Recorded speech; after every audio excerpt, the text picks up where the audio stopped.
Hello and welcome back. This is lesson number 3 in a little topic called what is electricity, and the whole aim of these lessons, is going to be 4 in all, is to try and get you to understand what is electricity, actually what is going on when electric current is flowing, and therefore you won't need to try and remember too much because you'll just have an intuitive idea of what's going on. So what we've looked at so far, we've looked at the words potential difference, which is like a voltage. It's the push that makes the electrons move around a circuit. We looked at electric current, which is how many electrons are moving every second past a point in a circuit. We looked at resistance, and today we're going to look at the link between electricity and magnetism, and we're going to do that to make our own electricity, because we have to make electricity because we use a lot of electricity, and we're going to find out where that all comes from. So starting off, first of all, I've got a piece of wire here. It's a bit of copper wire covered in plastic, and I've got a reasonable length of that, and inside that wire there are millions upon millions of electrons, and they're not just sat still in this wire. Even though it's not connected to a circuit, they are randomly moving in all directions, like on this diagram here. So there are electrons moving all over the place, but because they're not all moving in the same direction, there's no electric current flowing at all, because some are moving up, some are moving down, some are moving left, some are moving right. So overall they don't appear to be making any progress in any one direction. Now what happens with an electric current is these electrons, which are all randomly moving, if I was to put a big positive electric charge here and a big negative electric charge here, the positive charge will attract the negative electrons. So these electrons, which are moving all over the place, they will all start to drift in the same direction, or most of them will, but just generally, as you can see here, and we've got a negative charge here, and so that will repel the negative electrons, and so they all start to go in the same direction. And the bigger the charge, the more of the electrons they get that were going all over the place to sort of all start going in the same direction. So this is what an electric current is, and we looked at that in the last couple of lessons about lots of electrons at one end of a battery and not so many electrons at the other, and then trying to sort of move around to even things out. But the electrons themselves don't move very fast. The speed of an electron is something like this. And so it's not terribly quick, but when you turn a light on, the light comes on straight away, and that's because the electron at the back pushes the electron in front of it, pushes the electron in front of it. You think about a train. If you were to push the back carriage of the train, the front of the train would move, and that's exactly what happens with electrons, because they all start to move at the same time. Okay, so that's what we know about electric current so far. Now the new thing that I'm going to tell you today is that electrons behave like magnets.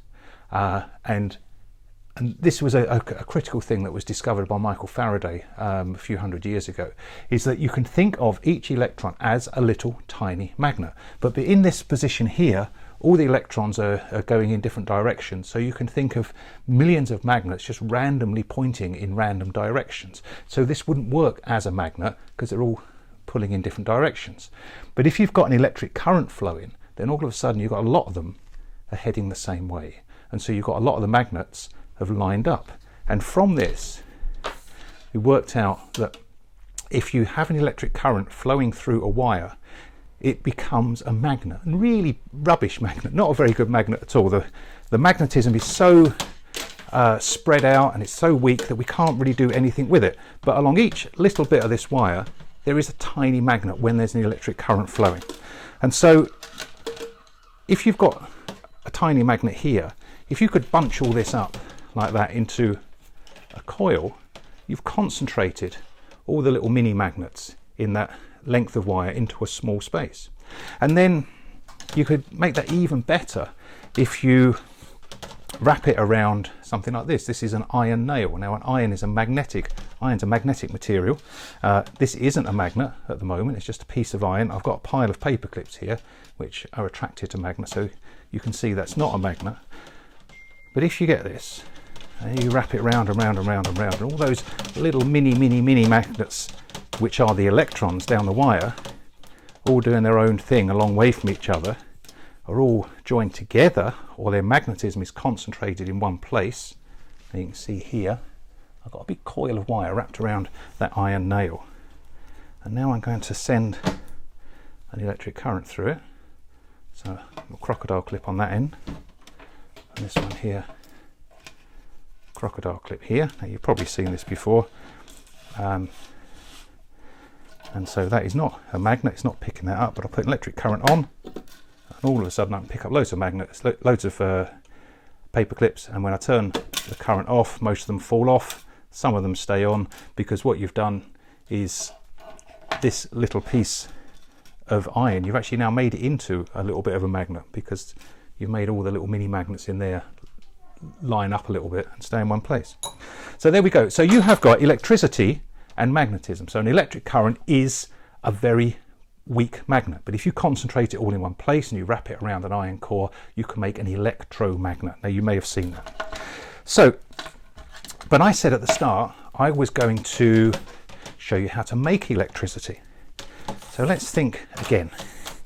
If in this wire you have got lots and lots and lots and lots of little magnets or electrons, but that behave like magnets, and an electric current is a flow of electrons. If you could use, I don't know, say a big old magnet like this and drag that down here, you could drag some electrons with you as they go. And if you move that back up there, you can move the electrons back. So if you was to move this up and down the wire, you can sort of drag the electrons up and down, and by doing that you can make an electric current. Not a very strong electric current, but again, like with a magnet, we can work out ways of making it stronger. So what I've got here, this is an ammeter. It's actually called a galvanometer because it measures very, very small, tiny currents in both directions. So it can measure electricity going one way and going another way. So if I get my wire here and I connect one end to one side, and then the other end to that side. Let's pop that up so we can see it. So we can see it properly. I have just got a coil of wire going around there, and there's no electric current flowing through there because there's no battery or anything connected to it. But if I put this wire and move it backwards and forwards through this magnet, you can, if you look very carefully, just about see the needle on here moving a little bit. Now again, like with just one strip of wire is a very rubbish magnet, just one piece of wire going through a magnet here, you're not actually going to get that many electrons moving up and down. But if you can concentrate them, if you can coil them all together, then you can get something that we can use. So what I'm going to do now, let's get rid of that, and I have this thing here. Now this is, there's copper wire wrapped around here 320 times. It just says on here there's 320 turns of wire. So that will concentrate things like we did with the electromagnet. So if I plug the two wires in here and I hold this thing up so that we can see it, and if I move this, there you can see in and out of the magnet, you get a really big current there just by moving that up and down. And what I want you to think about is that the electrons in the wire behave like little magnets, and when it goes through the magnetic field it drags the electrons one way, and then when it goes the other way through the magnetic field it drags the electrons the other way, and if it stops moving we don't get any current at all. So while it's moving, it's actually making those electrons move up and down the wire.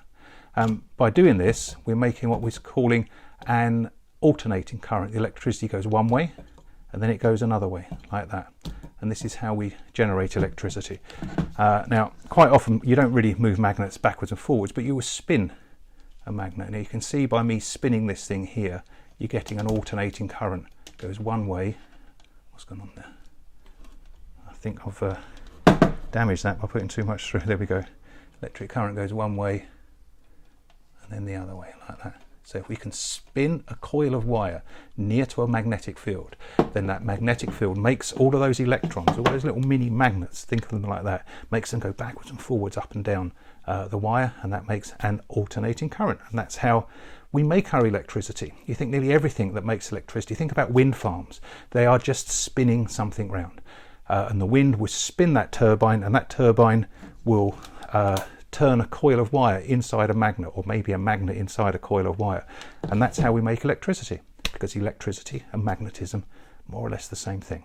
Electrons behave like magnets, and if you can organize them so they all go in the same direction by making them into an electric current, then we get a magnet that we can use.